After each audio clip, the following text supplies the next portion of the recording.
Welcome to Stan the Wine Man TV. I am your host, Stan Rattan, and this is the Blue Collar Wine Show where I help you spend your wine dollars wisely. I feel good about putting an episode up today. I want to entertain you guys. I want you guys to learn something. I want you to have something to watch. Craziness in the world right now. It's just the most bizarre thing I've ever experienced in my life with COVID-19, and you know, it's happening. It will be over someday. We know that. It's nice to know that there's over a 90% survival rate. I feel terrible for those the older ones who have gotten it and have died. That's a terrible thing. But we will get through this. And so I want to give you something to watch and enjoy. And yes, we're doing another blind challenge. This time it is California versus Washington Merlot. You remember the last episode I did, California versus Washington Red Blends. California kicked ass.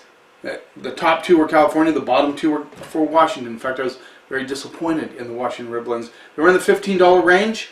I thought I might go up a scale on the Red Blends, maybe getting up in the higher price range, but I decided to do a Merlot blind challenge. And I've always bragged up Washington State Merlot. I think they do some of the best Merlot in the world, next to the right bank of Bordeaux. But we have some pretty stellar examples of both states here, and I'm curious how it's going to come out, so let's get started. Number one. I know you guys like these blind challenges. They're kind of fun. And we're honkered down in the house. I work in a grocery store, my wine department, so we're working because it's an essential thing. People have to have their booze, their wine, their groceries. Evidently, their toilet paper. A bizarre thing. Okay, number one. Merlot is getting its feet back underneath it after the movie Sideways a long time ago. A good color on this baby. You know, it's really true, and I've said it many times, but I'll say it again.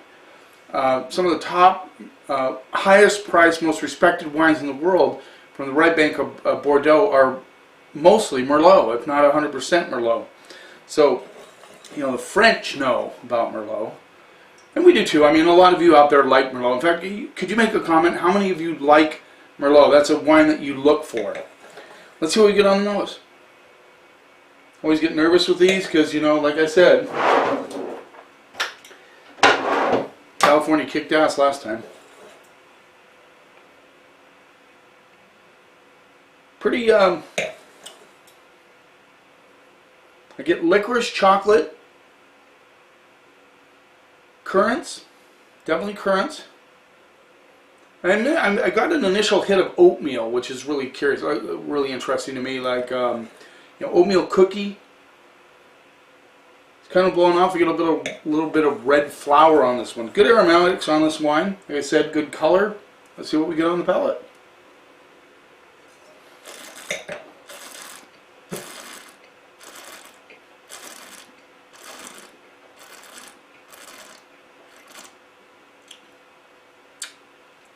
This baby is smooth, it's delicious, it's got currants and chocolate notes and very, very smooth tannins. It flows nicely across the palate, has good integration of all those elements. Not super complex, but it's very good.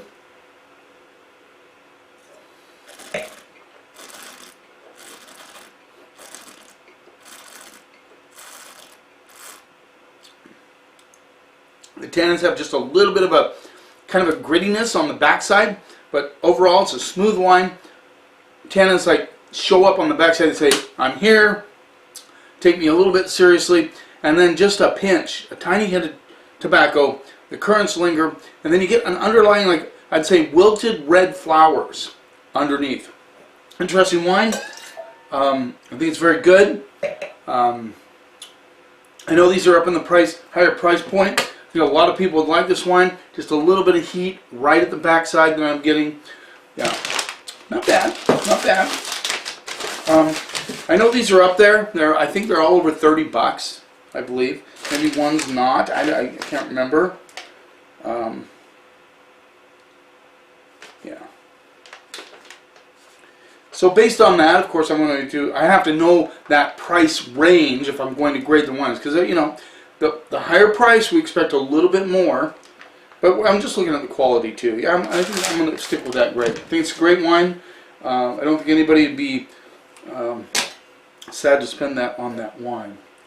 A little bit of warmth on the backside, so I just notched it down on the grade a little bit. Ooh. A little rinse. And I wanted Washington to show a little bit better in that thing. I'm going to have to taste a couple before I decide where they're from. I can't tell right off the bat. I'm thinking number 1 is Washington, but I'm not positive yet. I will. Number 2.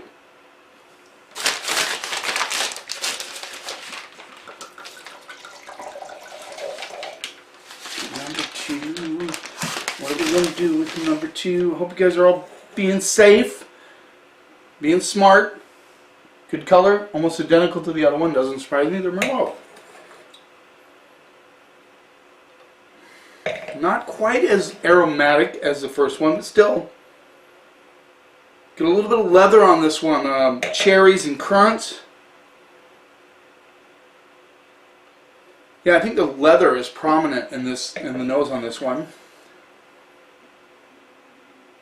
Like old leather, not brand new leather. Just like it's been around a while, like that your wallet that you've had in your back pocket for a couple of years. And there's a hit of chocolate on this one as well. Let's see what we get on the palate.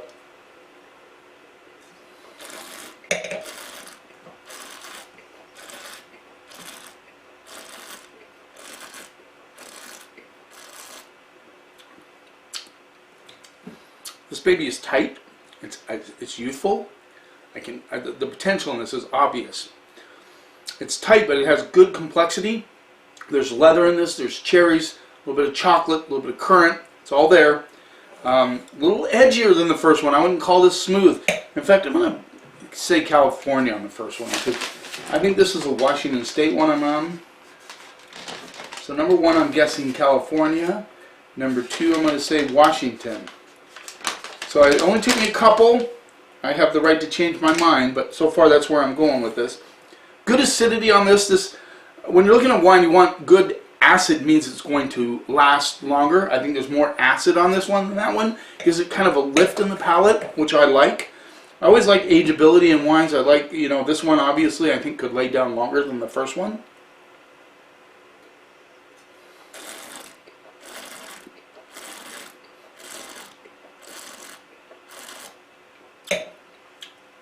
The leather on this one is big time. This is kind of old world in style, a little bit. Nice leather, good acidity. The acidity is well integrated and lifts it in the mouth. The leather is just comes through right on the backside. Leathery tannins, I guess is what I could say about this one. Tobacco on the finish. That chocolate, kind of milk chocolate notes just kind of sneak in here and there. It's not a prominent part of the flavor profile, but it's definitely there. You can get a bit on the finish. And it is bright on the finish. My mouth is watering. It's just got that nice, bright kind of crunchiness on the backside.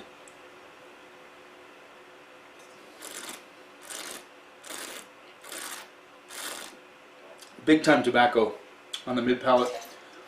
Yeah, that's a solid wine. That's a serious wine.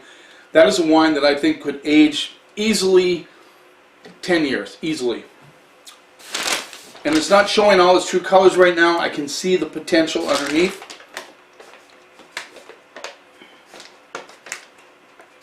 I like that wine a lot. I think that's a Washington State based on this first one, which I think was California.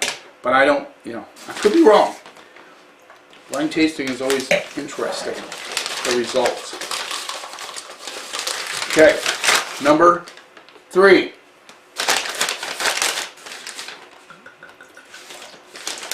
Yeah, number 2 is the finish on number 2 is still going on, and red flowers are coming out on the finish. I like complexity in wine. It just makes it more interesting, and I like them when they're well built. That's for sure. Number 3. Color's about the same. They all seem to be. This seems to be just a hair darker than the other 2. Let's see what we get on the nose.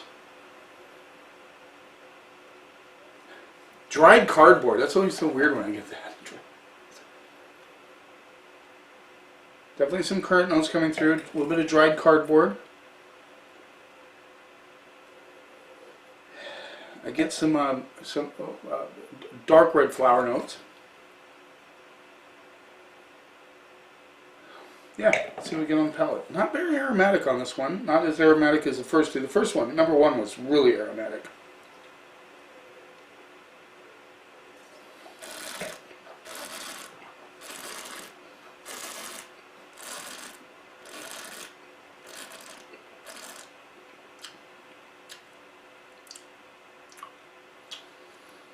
This one too is a little bit snug, a little tight on the palate. These have been open for a while. This one has some nice spice notes on the backside, like white and black pepper. Definitely getting that on the back end. A little bit of leather as well. This one has good acidity too, which makes me think it might be Washington.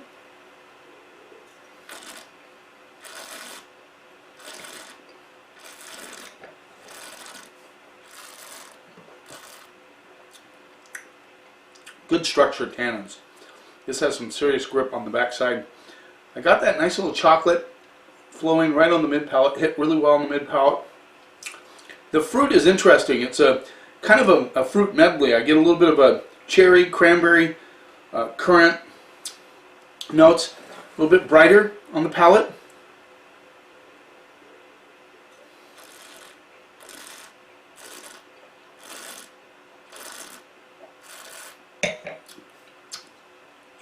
Not a lot of fruit on this one. Heavy tannins.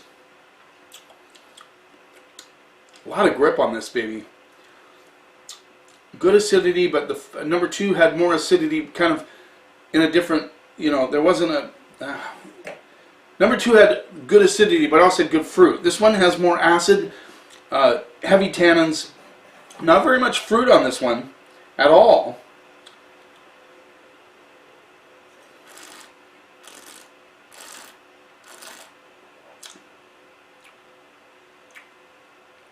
Not sure what to think about this one.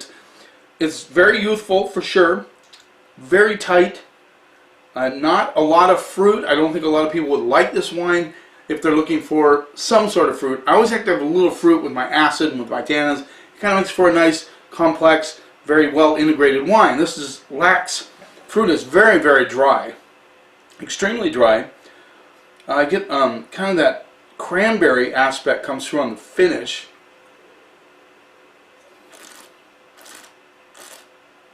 Yeah, I'm not really feeling that one. I have a feeling it's Washington State. Yeah, I'm not feeling this one. It is youthful, but it just doesn't have enough going on to tell me that it's going to age nicely and develop nicely. I'm just going to go... Yeah. Interesting wine. Yeah. I think that's Washington as well. But let's see what number. I might change on this one. I don't know. I just think the lack of fruit. It's really hard to get lack of fruit in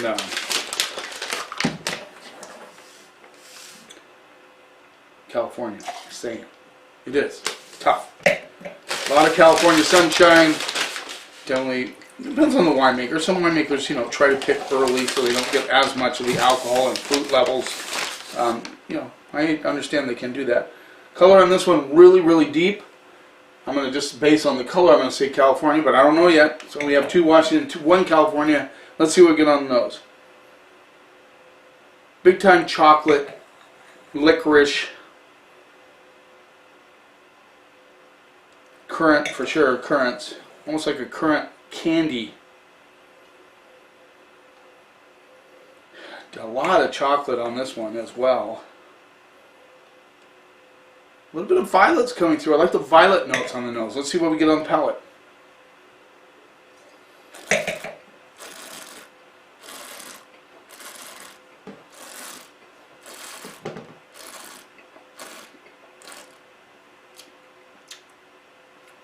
Well, that's a 10 in the delicious category. Good fruit, but it's not over the top fruit. It's not a big unctuous wine. word that Robert Parker used to like to use all the time. But it has good fruit, but good structure, good balance. There's chocolate, definitely currants. Currants all day on the palate. And then it kind of rises in the mid-palate. I get them violets on the back side, blended with those currants. There's a little bit of acidity underneath, so it gives it a little bit of a lift in the mouth.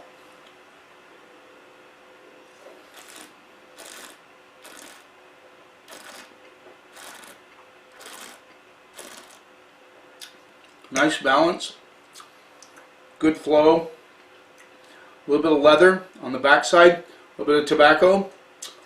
This has good complexity, good fruit. It's a solid wine. I'm really liking this one. It's giving number 2 a challenge.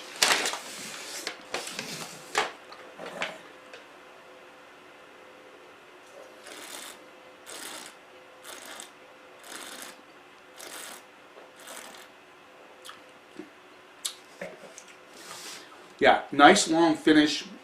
The tannins get a little bit serious. This has good ageability because there's good acidity, good fruit. The tannins are solid.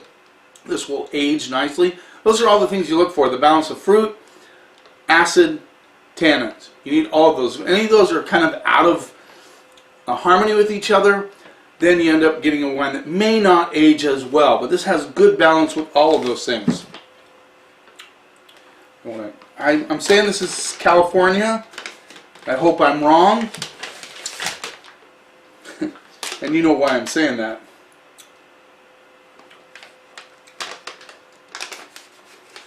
Okay, there we go. We got him. Dang it. I could be wrong, but I think California came out on top.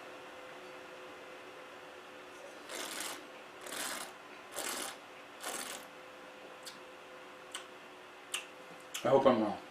I really do. Good tobacco on the finish. That's a nice one. Obviously, number 4 first, number 2 first, second, number 3, number 1 is third, and in last place, which I call the Washington wine with a C+B-. So not terrible. I thought it had some good quality, but it just wasn't my favorite of the bunch. Here we go. B+, C+B-. I think it's Washington State. No. I'm wrong. Oh, I'm so happy I'm wrong. Wow. Solid producer. It was a 2014 Matanzas Creek Winery, Merlot, Sonoma County. $37. Guys, I wouldn't spend $37 on this, just being quite honest with you. I would not spend $37. I'm so glad I'm wrong. You won't hear me say that very often. Of course, blind tasting's tough. That's just, but I'm surprised that, it was a little leaner. I didn't think it had a good balance. Yeah, anyway. In third place with a B, I said California. I was right on that one. So I'm wrong on one of these, obviously. So with a straight up B. Yeah, I mean straight up B, yes. The 2016 Gunlock Boonshoe Merlot, Sonoma County. This rolls in at $32. Good price. I would pay $32 for that, guys. That showed well. A B is a great score. Matanzas didn't do bad, C+B-, but B's $32, a little less than the Matanzas Creek. I think that's a good play. All right, so to my surprise, the top 2 are from Washington State. So I'm excited to see what they are. With a B+, A-, good score, good grade, good grade, is the, ooh, look at that. Brown Family Vineyards 2014 Merlot, Columbia Valley. This rolls in at $40. It is worth all of $40. Now this surprises me because these had more fruit than either of these two, which is surprising really in a way, but once again, like I said, we do some great Merlot in Washington State. Brown Family Vineyards, great winery. We sell crap load of their cab, just saying. Okay, so in first place, with a straight up A-. Anyway, great qualities. I love this wine a lot. So in first place, I called it California. I was wrong, so 2 of them I was wrong, 2 of them I was right. Is the Longship Cellars 2017 Magic Merlot, Horse Heaven Hills. That's awesome. That is awesome. There you go, guys. These guys were my Winery of the Year in 2018. They continue to just pump out some fantastic wines. Good job, Kyle Welch. There you go. Washington State pulled it out in the California versus Washington State Challenge with Merlot. No surprise there. Just saying. I was a little nervous. Thanks for taking a little bit of time out of your day. Keep safe. Do the right things. We'll get past this. Don't forget to subscribe to my channel. I really appreciate all the comments I'm getting. I'm getting excited about this channel. I've always been excited doing it, but now I'm getting excited about the responses and all that. Do you have a favorite Merlot that you like? Make a comment. Let me know. You keep watching, and I'll keep helping you spend your wine dollars wisely.